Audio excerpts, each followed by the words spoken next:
My apologies, this is a novel. Thank you for taking the time to read this. I guess I'm just looking for insight or advice. I'd appreciate to hear stories similar to mine. We'll be talking to my doctor this week regarding an baby unaliving. You can receive an baby unaliving up until 24 weeks in my province. This will be my third baby unaliving. Nobody knows the first two were baby unalivings. I said they were miscarriages. I couldn't hurt my mom and admit I aborted her grandchildren, but she has no idea how terrible my relationship is.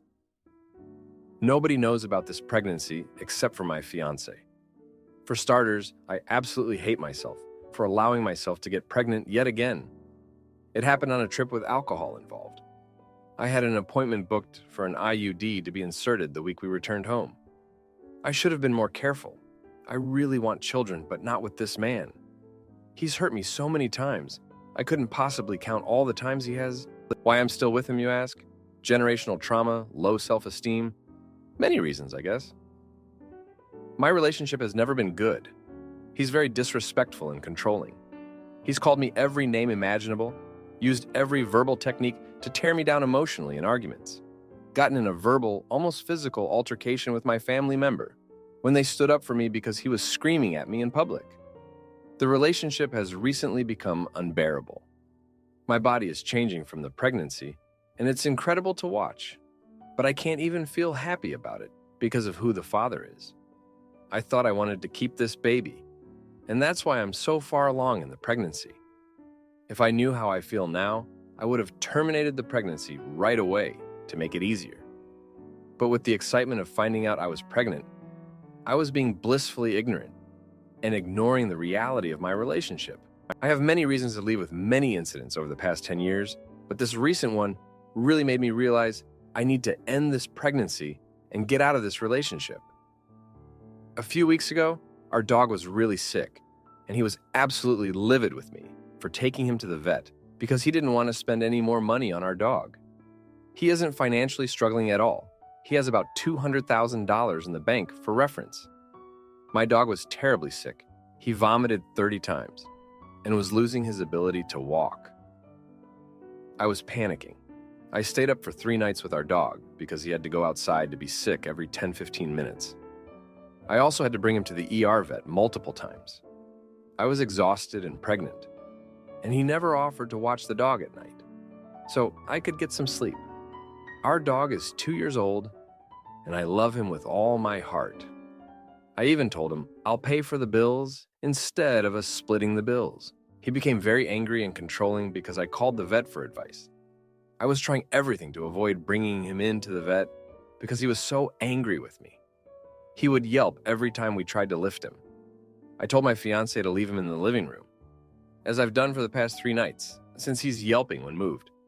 He continued screaming at me that he wanted the dog in our bedroom. So he lifted our dog and he yelped. With me being pregnant and going on days without any sleep, I was so overstimulated and I screamed at him when I heard our dog yelp. He then raised his closed fist to my head as if he was going to punch me when I yelled. He said it was his instinct to raise his fist because I screamed close to his head. He's never actually threatened me physically in 10 years. But of course, when he does, I'm pregnant. How sweet of him. He mistreats me when I'm pregnant. He can't believe how tired I am. And he calls me lazy and he screams at me about how dirty the house is. I am typically a very clean person and I still clean, but obviously at a slower pace these days. I am also a nurse and my job and hours are exhausting. I'm also likely anemic right now, which isn't helping with the exhaustion. He knows all of this. We just got in an argument because his dad asked me to help move heavy boxes. His parents don't know I'm pregnant. He didn't even offer to get up and help, even knowing I'm 4 months pregnant. He just continued playing video games. When I brought this up to him, he said I'm playing my violin and just picking fights with him. He said I'm a capable woman and didn't need his help.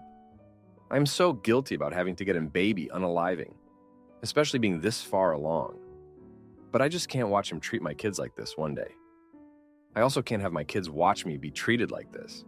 I'm also nervous to get him baby unaliving because I'll need at least 2 days to recover, and he's going to be so cruel and unsupportive.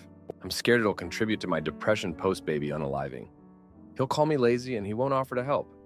I'm not prepared to do this alone again. Thank you if you got this far. Any advice or similar stories is appreciated. Now, for a few comments before the update. Comment 1. He is literally the statistic. Hurtful men get more hurtful when their partner is pregnant. This is when a woman's life is most at risk in an hurtful relationship. When she's pregnant and when she's about to leave. This is a detailed article on how to leave him as safely as possible. Comment 2. I don't think you want his DNA in your life in any capacity for even a second longer than you are required to. Him or anything related to him. It will tie you to him forever if you don't do this. Some places will insert the IUD during a surgical baby unaliving. See if yours will. You need to be on birth control at this point. Now, for the update. Hey everyone, it's been a week since my last post, and wow, a lot has happened. I saw my doctor about the baby unaliving, and it was a tough conversation. But before I get into that, let me fill you in on some of the backstory that I didn't share before. My fiancé and I met in high school. He was charming and everyone liked him. I fell for him hard, but over the years, his true colors showed. He became this controlling guy who would get mad over the smallest things. Like this one time, I bought the wrong brand of cereal, and he didn't talk to me for a whole day. It sounds silly now, but back then, it really hurt. Anyway, after I posted last time, things got even worse. I was at work and I got a text from him saying we needed to talk when I got home. My heart sank. I knew it wasn't going to be good. I'm a nurse, and my shifts are long and exhausting.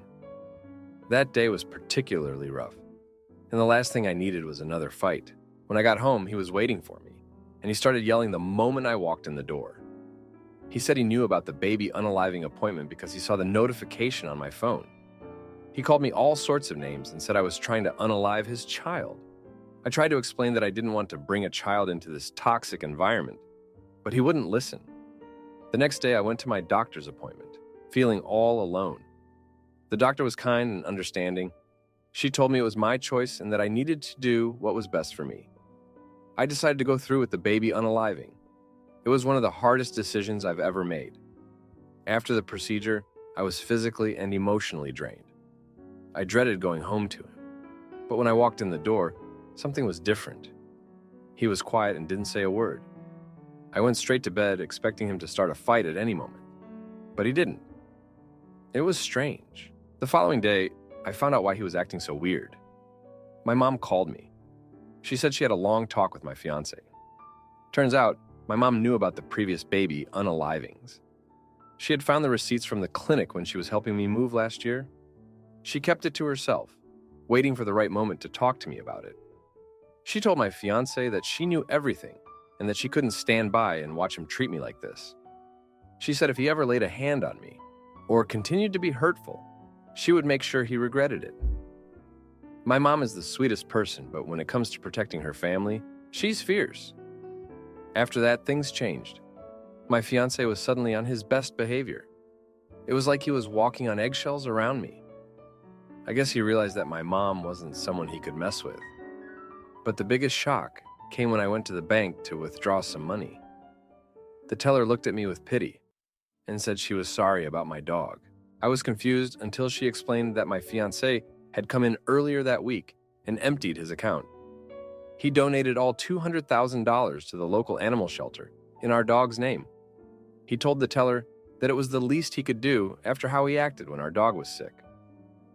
I couldn't believe it. This was the man who didn't want to spend a dime on our dog's vet bills, and now he had given away all his savings to help other animals. It was like he was trying to make amends for his behavior. My girlfriend's niece calls me dad and I pay her school fees with my savings. But girlfriend fights me on it until we talk. And she surprises me with a scholarship from her business profits. Hola, Reddit. When I met my girlfriend Pippa 3 years ago, she was already a foster parent for her brother's daughter. Her niece tragically lost both her parents in a car accident 6 years ago, which she survived as a miracle. Pippa made it clear her niece was her top priority. I perfectly understood this and made both Pippa and her niece my priority in life. Some issues did emerge quite soon. Her niece did come to see me as a dad figure, and Pippa was happy about this, even signing me into guardianship last year. But almost every time I paid something for our adopted daughter, she wanted to know how much I spent so she could pay me back. Of course, I didn't want any of it. I am just doing my duty after all. Many times we argued about this, and she came close to shoving the money in my hand. But with time, she started to, somewhat begrudgingly at first, accept me shouldering my financial half of responsibility. On the topic at hand, Pippa's niece goes to a specialized private school, fully equipped for children who went through trauma. They have a team of professionals, do things like pet therapy and other things. And this really benefits the girl, so much that she started talking again after becoming mute due to trauma. The school doesn't come cheap, and the bill every 3 months is quite high. I offered many times and tried to contribute, but Pippa got furious, insisting it's her responsibility alone. Cutting the story short, Pippa could not pay the bill that came this month. Again I offered, and again she refused. I put aside quite some savings to get myself a new car, since I was currently driving an old beater that always was on the verge of breaking down. I put my eyes on one of those cool-looking new cars.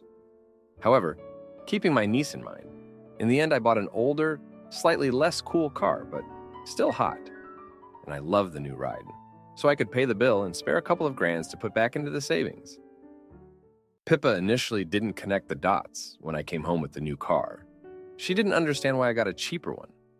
I told her that the one I wanted was already sold. However, when her phone rang with the email from the school that the payment had been received, her first words were, "You son of a BTH." We had a pretty big argument about this. She first accused me of not respecting her boundaries.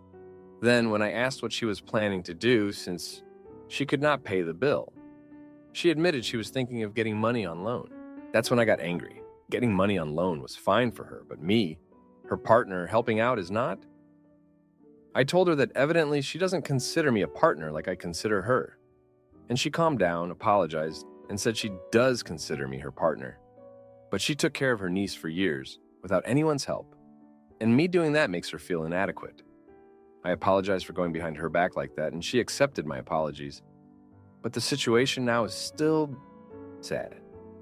She keeps saying she feels she has failed, and I'm struggling with the fact that apparently she still feels indebted to me when I'm just doing my part.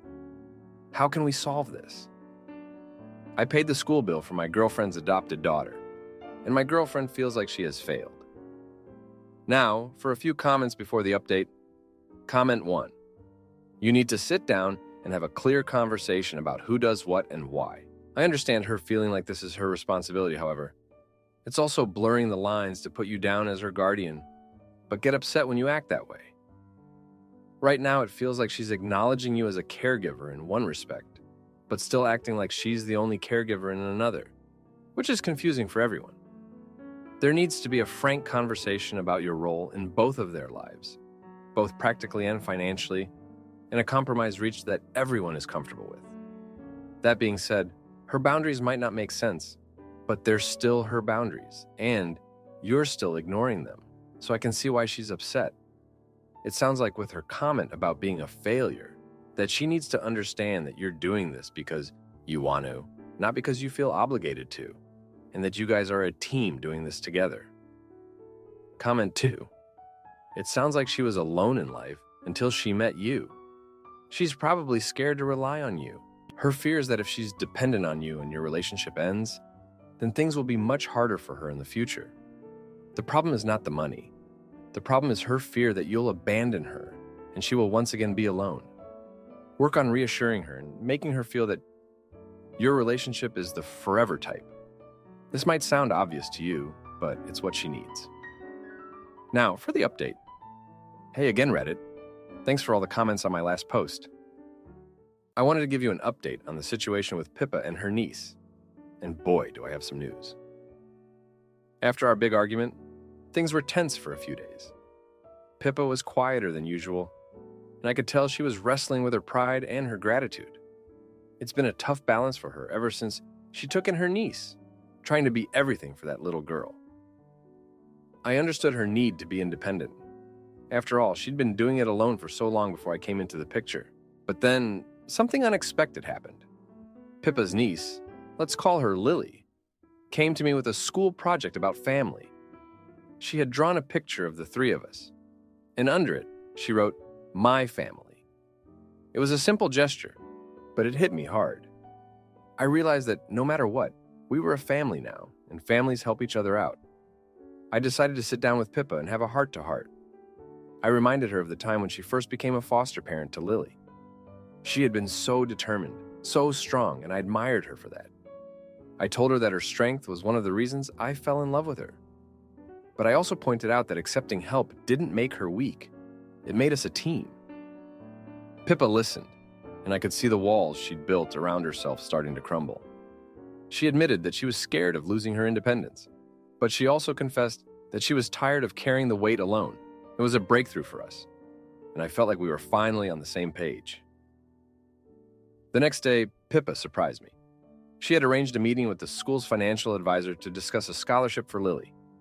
She wanted me to come with her, as her partner and co-guardian. It was a big step for her, and I was proud to stand by her side. At the meeting, we learned that Lily was eligible for a partial scholarship due to her circumstances and her academic performance. Pippa was over the moon, and I was thrilled that Lily's education wouldn't be a financial burden anymore. But the surprises didn't stop there. When we got home, Pippa had another announcement. She had been working on a side project for months, something she hadn't told me about. She'd been creating a line of handmade jewelry, inspired by Lily's love for art and design. She showed me the website she'd built, and it was incredible. The pieces were beautiful, and she already had orders coming in. Pippa's entrepreneurial spirit had found a new outlet, and it was a success. She was using her talents to contribute to our family's finances in a way that made her feel empowered. And the best part?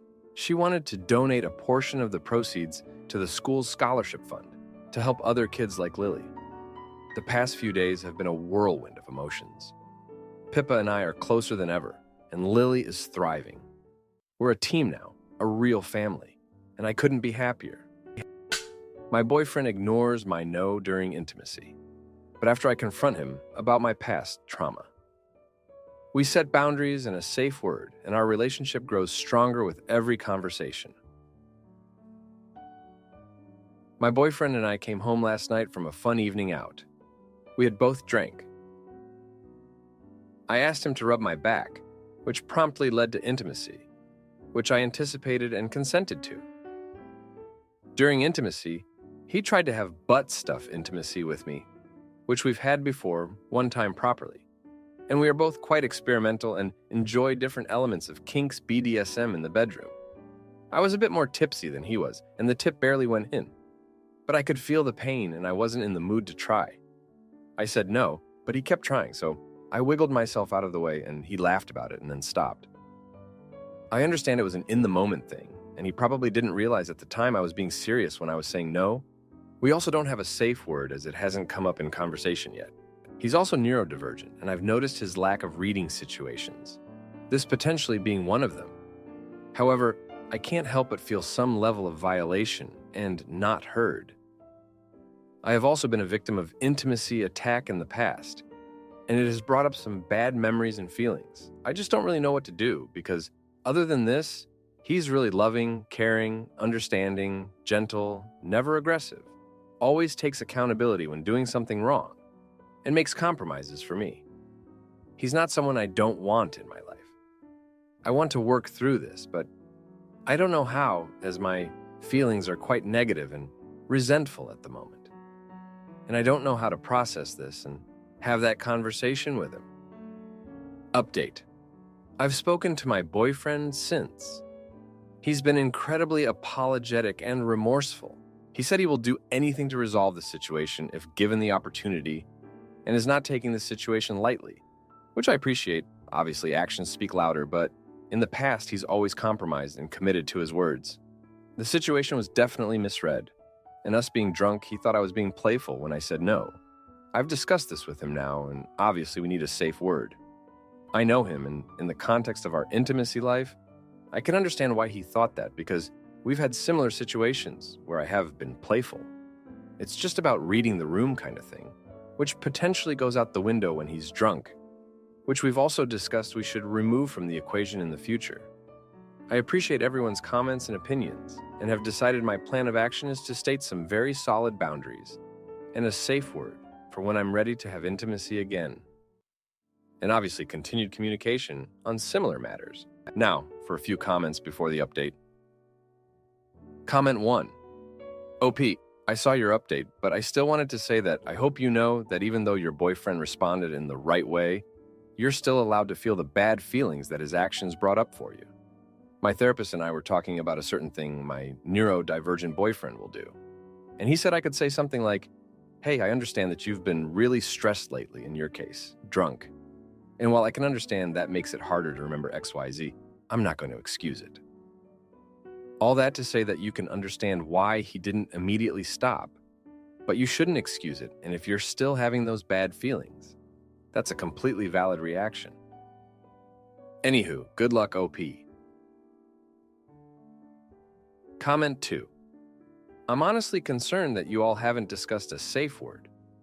Anytime BDSM is being brought into a relationship, communication is a must. Safe words and boundary setting should always be discussed early on to prevent situations like this, especially if you have a sensitive history for your own protection. I understand that using your safe word is a hard stop and not used lightly. But if you're both tipsy and not thinking clearly, then you need something that will cut through the playful cloudiness to make your needs understood immediately.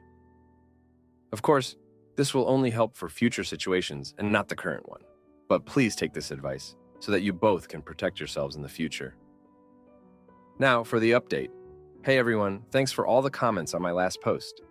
They really helped me figure out how to approach the situation with my boyfriend.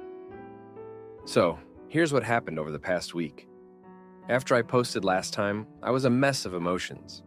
I couldn't shake off the feeling of being unheard and disrespected. But I also remembered all the times my boyfriend had been there for me. Like when my cat got sick and he stayed up all night with me at the vet. Or how he always made sure to bring me my favorite snacks when I was having a bad day. He's not just my boyfriend, he's my best friend. So I decided to talk to him. I was nervous, but I knew it had to be done. We sat down and I laid it all out. I told him how the incident made me feel and reminded him of my past trauma. I could see the realization dawn on him. He was quiet for a moment, then he took my hands and apologized. Not just a quick, "I'm sorry," but a deep, sincere apology. He admitted he hadn't considered my past experiences and promised to be more attentive. We spent hours talking about boundaries and consent. It was intense, but so necessary. We agreed on a safe word, something we should have done a long time ago. It's pineapple, by the way. We both found it kind of funny, which helped lighten the mood. The next few days were a bit awkward. We were both walking on eggshells, not wanting to upset the other. But then, something amazing happened. We were watching a movie, and he paused it, looked at me, and said, "I want to understand you better, every part of you." He suggested we start a journal together, where we could write down our thoughts and feelings about our relationship, no matter how small. It was such a thoughtful idea, and it made me fall for him all over again. We've been writing in that journal every day. It's been eye-opening to see his perspective on things and for him to see mine.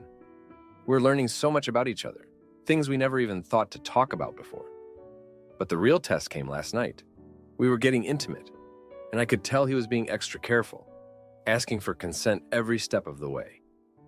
It was different, but in a good way. I felt safe and loved.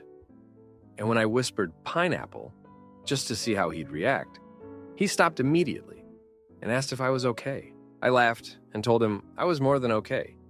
And we ended up cuddling and talking the rest of the night. If you like this video, you'll probably like these too. Also, while you're here, please consider subscribing. It's your support that keeps this channel alive and allows me to make better and longer videos. Have a great day.